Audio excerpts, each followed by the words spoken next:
Audiolibro Por sus frutos los conoceréis. El versículo más malinterpretado contra la gratuidad de la gracia, por J.P. Martínez.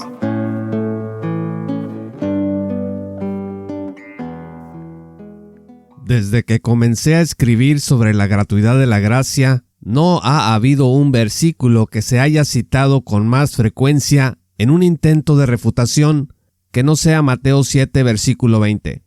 Aunque siempre he dicho que las buenas obras son una exigencia no negociable en la vida cristiana, algunos han entendido lo contrario. Y Mateo 7, verso 20 ha sido la cita preferida de mis críticos. El texto. Para analizar el versículo de Mateo 7, tenemos que leer el contexto más amplio.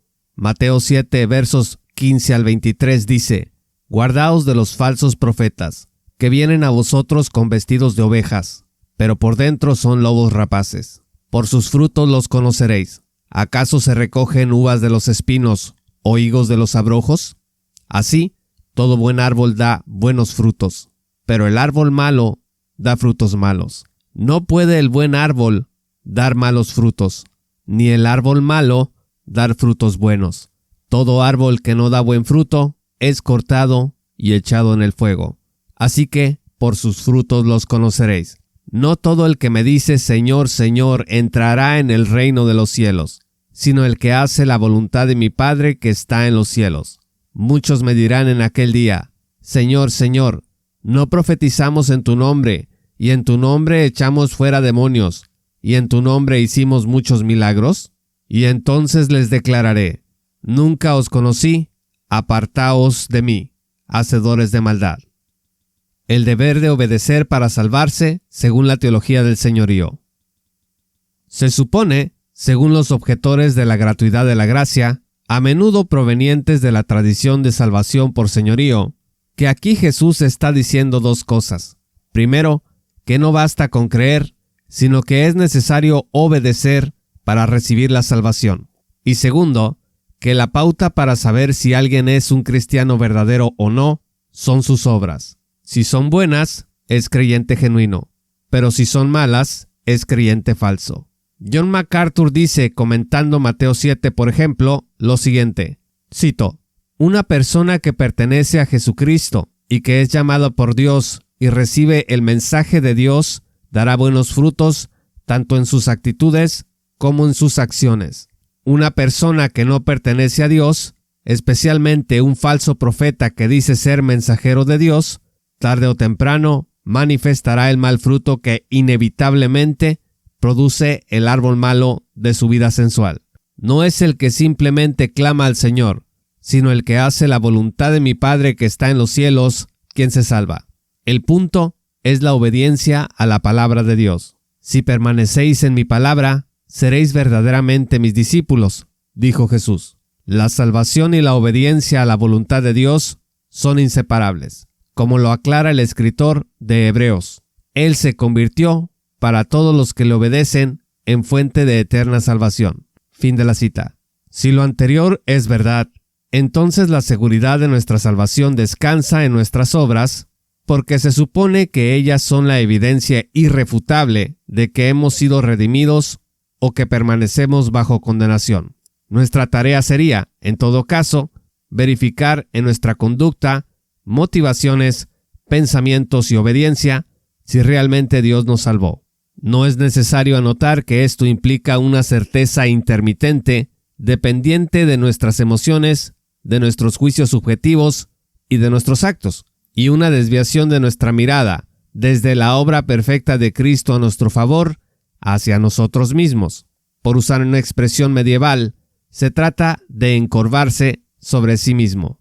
Esta doctrina está tan extendida en Latinoamérica que se considera básicamente la única lectura de Mateo 7, versos 15 al 23. Por ejemplo, el comentario bíblico conciso Holman de David S. Dockery, que es parte de la biblioteca de miles de líderes latinoamericanos, dice que dicho texto está allí para decirnos que, cito, las profesiones de fe sin cambios apropiados en el estilo de vida prueban ser vacías. Fin de la cita. Sugel Michelén, famoso pastor dominicano, ha dicho que Mateo 7, 15 al 23 habla, cito, del peligro de aquellos que se engañan a sí mismos pensando que son cristianos y no lo son. Fin de la cita. Michelén se esfuerza al estilo de Arthur Pink para desbaratar toda esperanza en el creyente. Dice, cito, ¿crees que la Biblia es la palabra de Dios? Sí lo creo. ¿Crees que Jesucristo es el Hijo de Dios hecho hombre? También lo creo. ¿Crees que solo creyendo en Él podemos ser salvos? Lo creo. Eso está muy bien. Pero lo que Cristo dice aquí es que se puede creer en todo esto y aún así ser un falso profesante. Fin de la cita. Michelén afirma que estos falsos profesantes eran de doctrina ortodoxa, estaban vinculados emocionalmente con Cristo y realizaban obras aceptables, como hablar la verdad y predicar al Señor, pero que no entrarían al reino. ¿Por qué? ¿Cuál fue su error?